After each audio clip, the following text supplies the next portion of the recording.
Welcome to the Atlanta Tennis Podcast. Every episode is titled It Starts with Tennis and Goes From There. We talk with coaches, club managers, industry business professionals, technology experts, and anyone else we find interesting. We want to have a conversation as long as it starts with tennis.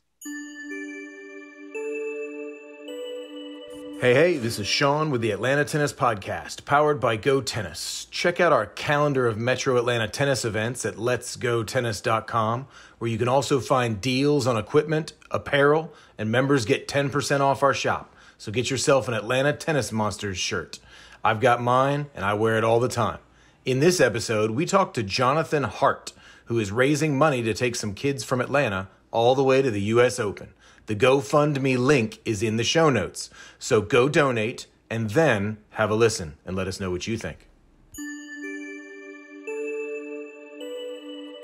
We are talking today with Jonathan Hart, and we have just heard a little bit about his story. I don't have my head fully wrapped around it yet, Jonathan. You've got Coach Wink, who maybe started it, and he was doing a lot of the handling of this kind of thing, taking kids to the U.S. Open. I think Eric Jackson has himself involved a little bit. So what I want to do is say, Jonathan, please tell us about who you are and what is going on with getting these kids to the U.S. Open. Okay, well, my name is Jonathan Hart, but as of late, it's been changed to Coach Hart. But we've been taking kids to the U.S. Open. I think the first year was 2013. This will be our 8th year taking them. Of course, we had a couple years we couldn't go because they had no attendance at the U.S. Open during the pandemic. What happened was Coach Wink had taken the kids the first year. Then the second year, he went to take them. At the last minute, they got canceled. I said, why? He says, well, we just didn't get enough money to go. I said, okay, that's not going to happen again. So from that point, I came on in 2014. So we did from that point on, from 15 all the way up until now, every year, we have made it happen. Again, the only thing that stopped us was the pandemic. Well, Coach Wink teach a lot of kids. I mean, he sent a lot of kids to college, but his forte was really smaller kids, which I kind of take care of now, okay?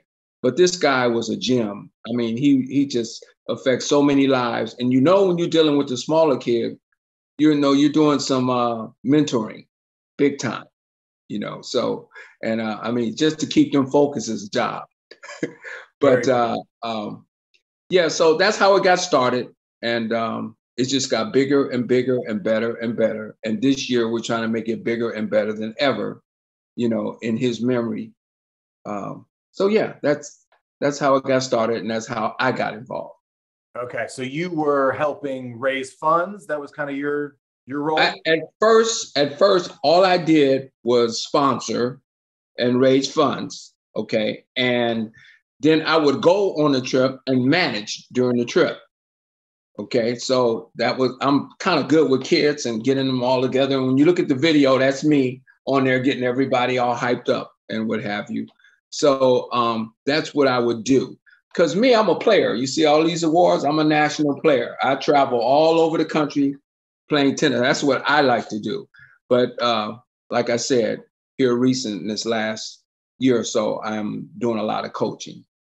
Okay. And so how many kids you got this year? What's the target? We got to get a number of kids. How much money do we need? Where are we? Because you're leaving soon, right? Yes, we're leaving real soon. The number of kids is going to be somewhere right about between 30 and 40, maybe 36. It's going to be somewhere in that number, okay? Because we always get some last people fall out and then some more people jump on. I just had a lady today. Oh my God, I've been trying to get a hold of you. I can't, I got to get my kid there. Okay, we got you. All right. But so yeah, that's the number. And what we're trying to raise is about 17,000. That will get us over the hump. Okay. And every day it's getting lower and lower. So yeah, that's about what's going on. Okay. And what is that? And I don't want to dive too much, so we're giving what number per kid, that kind of thing. But what does that look like from a cost point of view? It's not just, you're not putting all these kids, are you putting them on a bus? Are you putting them on a flight? Do you have to have hotels? Like what does that look like? We go on a bus, and boy, do we have fun on that bus. We have a ball. We got some great movies. We got some great games, some great trivia, and and then of course we have some sleep time too. After we eat, everybody falls asleep overnight. Sure. But the bus takes us up there and back. But we need the bus because when we get there, while we're there, like all during the day, we're at the Billie Jean Tennis Center, okay? And then we go tour New York. Like we already have our itinerary. Our first day there will be Arthur Ashe Kids Day. Then we'll go to the concert. After the concert, we'll go to Ground Zero and Freedom Tower. Nice. And, it's a lot of history there. And a lot of kids don't really understand that till they actually see it. Okay. So, and then the next day, we come to Pro Day. To me, was like the best day because you can get right next to the pros, talk to them, unless they're, Serena or Djokovic. They got too much security. Otherwise, you can, they'll talk. So we have made an appointment, and it has been offered to us. We're going to watch Coco practice, and she's going to do a meet and greet for us. Awesome. Chris Eubanks, who also came through our program, he's going to meet and greet. And he did that last year. He hit with our kids last year, okay? And we also have Jermaine Jenkins has invited us out to a practice and meet and greet with Clairvic. I can't say her last name. She won the Wimbledon Junior Grand Slam. Right. And I didn't mention, but Jameer Jenkins is now with Coco. So that's how we got that. He told us, hey, I can hook you up. And he came through our program too when they were little guys. Nice. Right. I've always found it's not who I know, but it's who knows me. Like I can say I know them. I didn't answer part of that, and the part I missed was this: when it's $500 a kid, okay. Okay. Usually the parent pays that for the kid, okay. The ones that can afford it, some we have to make a way, all right. But that takes care of all your transportation. Takes care of your hotel. We're staying at the beautiful Graduate on Roosevelt Island, okay? And it takes care of your first round tickets and all the events we go to when we go to Freedom Tower and, and then we tour Harlem and our dinner is already paid for at Melba's Restaurant. So for 54 people. So that's super great. Sure. Very nice. And we ate there last year too, so. Okay. So, they're expecting us. And then the middle day, which is pro practice day, at the end of that day, we take them and we try to stay late so it gets dark and we take them to Times Square so they can experience Times Square at night, get to shop, and frolic a little bit. Then we go hit the hotel because the next day is opening day for the US Open. And the first week, I heard this rumor, so you're buying tickets for the first round, but the first week in qualifying, those are free at the US Open. Don't they do a pretty good job of free events that first qualifying week? Yes, but our kids are starting school, so we can't take them up and keep them that long. Okay, so tennis is way more important than school. Come on. they miss a day as it stands. Okay. So but you're right. The qualifiers are free, but the day we arrive there, which is Arthur Ashe Kids Day, is probably the second biggest day of the event.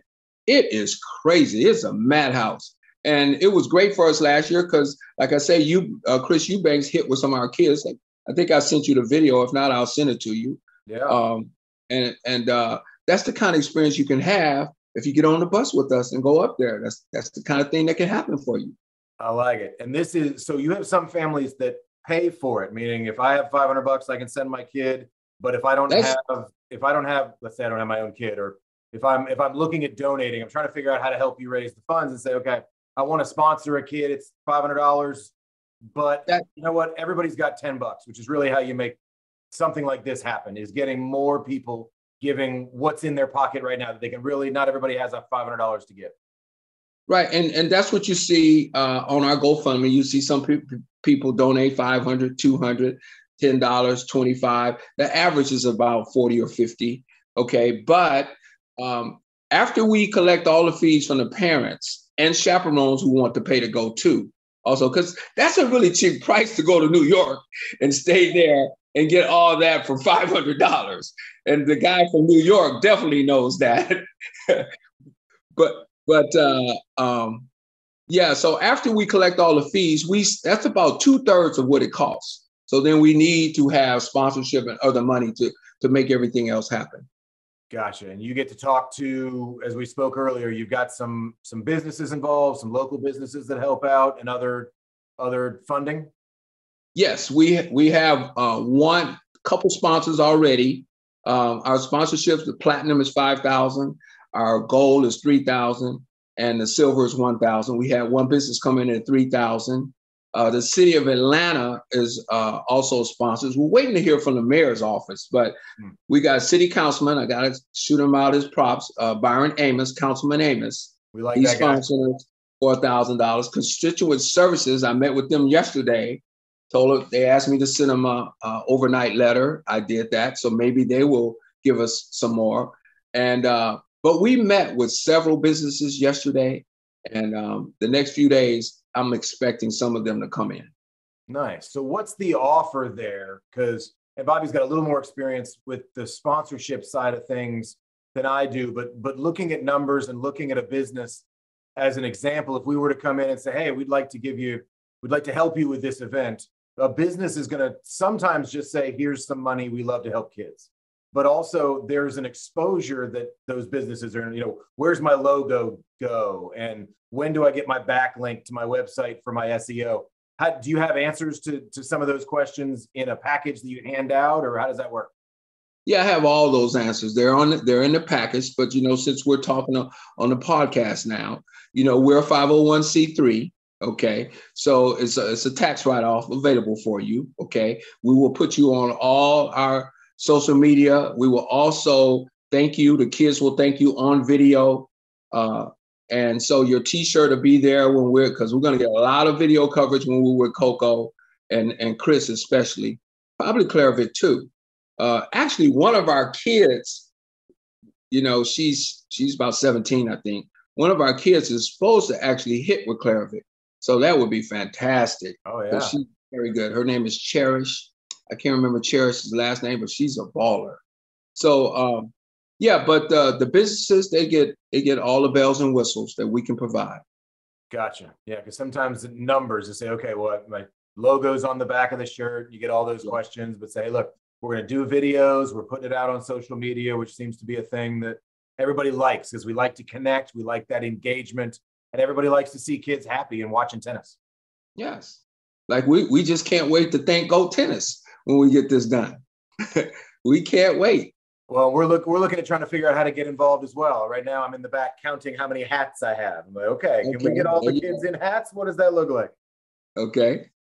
But, Capelli, who did the T-shirts for Atlanta Open, we're in talks with them. It seems like they want to sponsor our T-shirts. Nice.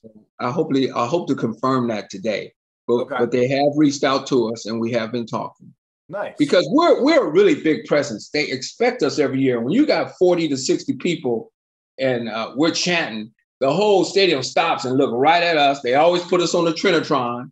Okay. And when they're practicing, people like Coco, she stops and waves. And, Jermaine, we went about 4 years ago. He was the head coach for Naomi Osaka. So we got to go to her practice and she was very nice to us. We have some really strong connections and some really good guys that came through our program. Yeah. And you can't get away with it. You can't do this without those kinds of people and without the people helping. It's just, it's nice. And you said Eubanks came through your program. That's kind of the last thing I want to touch on. What does that mean? Put it like this. When all the little African-American kids were coming up and when they were kids, like I say, Coach Wink specialized in kids, we're talking 5, 6, 7, 8, 9, okay? They all came through Washington Park and McGee Tennis Center. That was the only place they had, okay? Then as they got better, they would move out to Mr. Peterson or Jewel Peterson out there in Burdett Park in South Fulton, and so on and so forth. You just step up the ladder, but you started through there. So they all came through that program. So that's what we mean. Gotcha. Okay. Yeah, I think Coach Wink has put his hands on all of them. Yeah, that's good because he had I was looking into him recently. He had a profound impact on kids tennis in Atlanta. Absolutely. Absolutely. When I used to sponsor him and give him money, I could go to sleep at night because I knew it was going to be handled right for the right thing. He'd be trying to show me receipts. Say, leave me alone. Okay, let's get these kids there. We got a lot more to do to deal with that. It was great working with him. And it was just a shock when he passed at that early age. Yeah, and that's a good thing to have that trust. And we don't have that a lot in the Atlanta area, especially between coaches. We're a hyper-competitive type of person. And so to see everybody working together, it's one of the things GoTennis and the podcast that we're doing, Bobby and I have that vision of everybody being on the same team, everybody working together. Yeah, and that's where Eric Jackson comes in too now. Okay, Eric came through our program as a junior. Of course, he was boy, really, really great. He played for the Junior Davis Cup team when he played in Japan, representing America. That's the kind of skills he had. But he's been in Dallas for many, many years. But he's back now, and he says, hey, I'm willing to give back. And hopefully I can do this maybe another year or two and pass it on to a younger guy like that, to take over. That would be great. It's got to take a lot of energy, I'm sure. Yes. Bobby, you got anything? I know we kind of threw you in here late, and I haven't really even had a chance, Jonathan, if you wouldn't have known, but normally Bobby and I talk about these things ahead of time. And since you and I only connected yesterday, I haven't had a chance to catch up Bobby. So in the last 20 minutes, I figured Bobby's brain's running a little bit to see what I'm trying to get people up here. I'm thinking, first of all, Jonathan, I would love a deck if you could send it to me. That I have a couple people I could ship it out to right away and try to help out on the fundraising side of it. Okay, great. And then were you involved a couple of years ago at Forest Hills with the kids? With Luke and running all over Forest Hills. I heard a funny story from, I think, somebody we both know about the kids didn't have the right shoes and you guys had to go out and get shoes for the kids to be. Actually, that didn't too much happen either. What they kind of had to give us a break because we had no idea about the shoes because how many of them ever played on grass? Me as a senior, I hated grass because I'm always falling on the court, but we go up to Philadelphia and play up on the grass court. Up there is where we have our nationals, okay? And they don't let us wear grass court shoes up there because they don't want their courts ate up, okay? But yes, of course, I was right there. We went that was a spectacular trip. Yeah. And for me, especially because that's where Ashe beat Connors, okay, right there in that stadium. And I didn't know that clubhouse was that small. It looked so huge on TV. That was a small place. I was like, wow. But it had a lot of history, and all our kids got to play on grass, and they'll never forget that. Never forget that. So yes, I do know a lot about that. I heard all about it as it was happening, and I was like, well, that must be. Yeah, we had no shoes for grass. Yeah. But we had white. We knew we had to have white because each day we wear a different color T-shirt. So we had our white T-shirts on and we wore all white for that particular day. So we were at least on point with the colors. And the videos came out great. The pictures of that event are great. Yeah. Now, you guys spoken with Ray Benton up in DC with his program, Jesse Cooper in Houston, because Jesse's got ties to Michael Young as well. Right. No, we see them when we go up there. Sometimes when I go up there to Tacoma Park, which is not the park where they work at, but that's where all the old guys play. I'll go up there and hit with them sometimes, and I'll run into those people. Okay. But no, our world has been right here in Atlanta. Of course, we're the #1 city in the nation. Okay. And that's been more of our focus. So we have not been reaching out to Houston and to DC. Right. Where are you coaching out of now? Excuse me? What area do you coach out of now? I coach out of McGee Tennis Center and Sugar Creek. And Sugar Creek just happened this summer because I don't know if you know, Atlanta is going through a contractual thing right now. And so, we've heard some rumors. Right. So we're kind of up in the air with McGee right now. So I went on out to Sugar Creek where we got a good base. And in fact, the guy who runs it went to college with me. So that was easy to work with. Bobby, it sounds like there's an opportunity at McGee. I don't know. I mean, you and I are kind of free for some facility management here now. Yeah. That leasing in the city of Atlanta is a tough thing. That's a hard business. I don't envy that. I'm totally kidding about getting into that business. That is not. I mean, UTA had called me and they were saying, okay, we're thinking about making a bid. If we do, you're our guy, because I already had a program there. We know you. We know you know what to do for the area. And then they called me back and said, hey, what the city of Atlanta is offering, it's just not going to fit. We're not going to even bid. And so they fell out, you know. And have you spoken about Have you spoken? I'm just trying to think. Yeah, I don't want to recreate what you've already done, but have you spoken to UTA? Have you spoken to Trevor Shore about it as well? Well, I talked to UTA, okay, but UTA was planning on bidding for McGee, and they decided to back out and not bid. Yeah. So after, and then I ran into them at the Atlanta Open. We talked a little bit more.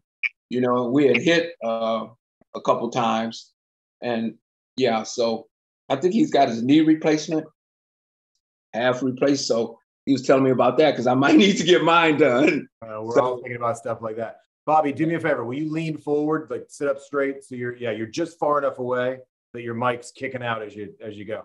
Probably because I have it in a stand that the mic is a little blocked, but that's okay. Yeah, just your first word cuts out, and then we get the rest of it. So if you're a little closer, it'll help. I can do it. There we go. Yeah, now you sound good. But yeah, Bobby, anything else? I love Bobby's always great, Jonathan, because he's going to look up and he's going to know about the fun stories and the events that have happened, and he definitely knows New York. I'm sure he's probably not the type you want on the bus with you managing the kids. There's a firmer hand there that might not be necessary, but I can look through anything too. So but he would know the area. Well, don't get me wrong. Sometimes we have to be firm. I don't take any kids, you know, that can't be disciplined.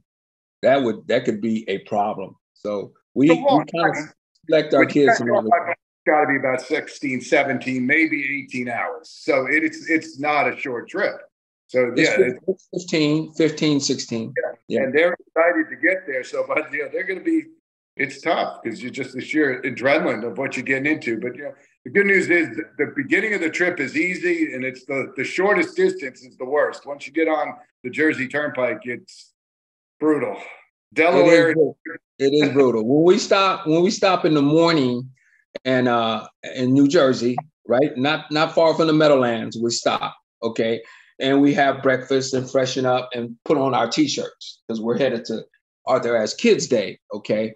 But we're super excited right there because then I'm on the microphone, they see the Meadowlands, and then shortly after we'll go over to Washington Bridge. And I try to keep them entertained because we're only going 10 feet stop, 10 feet stop. It's just, traffic is crazy. It is crazy. And then you have to be careful. The bus driver has to know where to go because you can't go under some of those little tunnels. Not enough spread, yeah. Yeah, well, the George Washington Bridge has been under construction my entire life. So it's, you can't go in through, I'm trying to think, they bring you in through, you could actually go through Staten Island, which might be a little easier, and go to Verrazano, but nonetheless, it's not easy. Right. I was born and I grew up in the first few years in the Bronx, so I can tell good Bronx stories. Back in the day when Mayor Koch used to put posters in the windows to make the buildings look better. So it was. So far out of the 7 years we've been, every time we go, it's good weather when we go across that bridge. So we have all these views, and it's just a really nice thing. And I can start narrating, looking at, Manhattan and this Chrysler building, that building. And I just try to, keep the thing exciting and keep them motivated. And they're super excited. And when we get off that bus, it's on and pop. Yeah. Well, it's like I said, it's an amazing view when you get close. It's really it's even going back in my age, having grown up in it. There's nothing like it in the world. I spent a little time in D.C. and went back to New York. I'll never forget. On a Friday afternoon, got off the train during rush hour, and I was like, I just spent a month in D.C. and DC looked like a small town compared to getting off the station. So yeah, let me tell you, one of the most exciting things for me was just exciting me is when I woke up the first morning, that Sunday morning, and I opened my blinds and I was on Roosevelt Island and at the Graduate Hotel, and I said, "Oh my God, you could reach out and touch." You know what I mean? You were right there at where the Ground Zero was and the World Trade Center. I mean, Manhattan, it was just like unbelievable. Unfreaking believable. And it's so crazy. I took my daughter up a few years ago, and just the growth of Jersey City is unbelievable because, everything in New York is so expensive. Obviously, Brooklyn off 10, 15 years ago, but I couldn't believe Jersey City. I was like, my God, that was the place you could get some, for Sinatra in Hackensack, it was cheaper. And now that whole, it's grown even more. It's intimidating and amazing all at the same time. Yeah, again, since you mentioned that, we need as many people to come on board this last week because you better believe those prices are crazy high and they got higher since inflation stepped up. So yeah, you're right about that. We're in New York. We're right there on the river at Roosevelt Island. Yeah, and so we're trying to figure out how to help you raise money for this. That's our goal right now. We've got about a week. I think you said you leave 25th-ish, somewhere around there. We leave the 25th. I will put all the links, GoFundMe, excuse me. We will put that all out there. You've sent me a bunch of information. We'll try to share that as well. So we'll tag each other and get everything out on social media. And anybody who's got $10, if you want to sponsor a kid, $500 is the magic number. And if you want to sponsor all of them, give Bobby a call because he's going to be the one. Wait, Bobby's over here. Give Bobby a call because he's handling the bigger numbers. But yeah, please give Bobby a call. Exactly. We will follow up over the next few days. Exactly. Well, I appreciate it, Jonathan. Thank you so much for your time. And Bobby, as always, guys. We will be. We got to ask him. He's the king of tennis. We got to ask him. That's where I'm headed. So okay, make sure we didn't let him get away with not being the king of tennis. No. Since we're past, we're going to put the GoFundMe out there. Now I'm going to step back into our typical Atlanta Tennis podcast and say I do want to ask my favorite question to Jonathan Hart and ask if you were king of tennis. We've heard a little bit about who you are and what you do, and you like to play and you like to help the kids of Atlanta. But is there something close to your heart or something that you've seen in general, whether it's the whole world of tennis or just Atlanta or just Sugar Creek or McGee? Is there anything in the world of tennis you would change if you were king of tennis? Is there anything I would change? Okay, because tennis is a pretty good, complete game. I mean, I just like the way it is, okay? And I would have said, let's get a tiebreaker at the end of the Grand Slams, but they finally did that because that was ridiculous, okay? But if it was something I was going to change, I would change the way the college did. When the ball hits the net, still play the point. I would do that on the pro level. On the pro level? I kind of like that, yes. Okay, well, in D1 college, you play let. If it hits the net, it's live. Well, I get that, but and my understanding of why they changed that rule is because college kids are a bunch of cheaters, because we've all played college tennis, and we all know we're a bunch of cheaters. And anytime he aced me, I just called a let. So I don't see the reason to do it in professional for the same reason. So I'm curious if I can push back a little, Jonathan, and say, it's obviously because not Djokovic isn't cheating. What's the purpose of that rule change?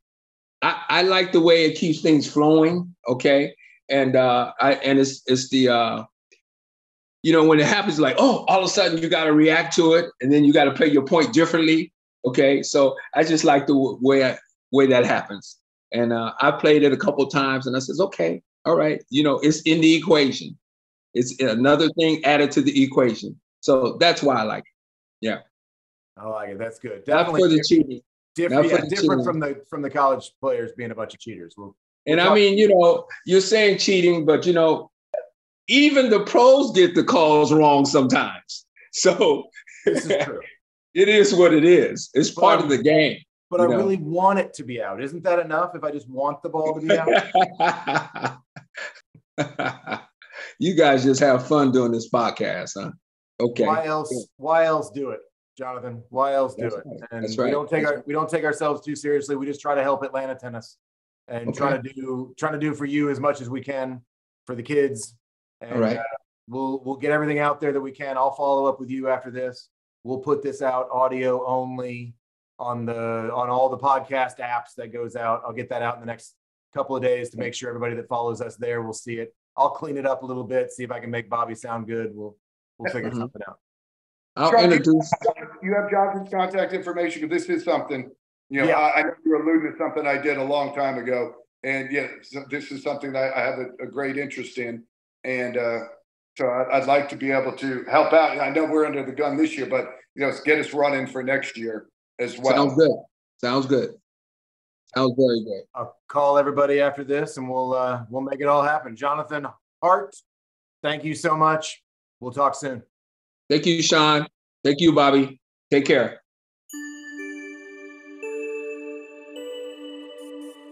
Well, there you have it. We want to thank rejuvenate.com for use of the studio. And be sure to hit that follow button. For more tennis-related content, you can go to atlantatennispodcast.com. And while you're there, check out our calendar of tennis events, deals on equipment, apparel, and more. And you should feel good knowing that shopping at letsgotennis.com helps support this show. You can also donate directly using links in the show notes. And with that, we're out. See you next time.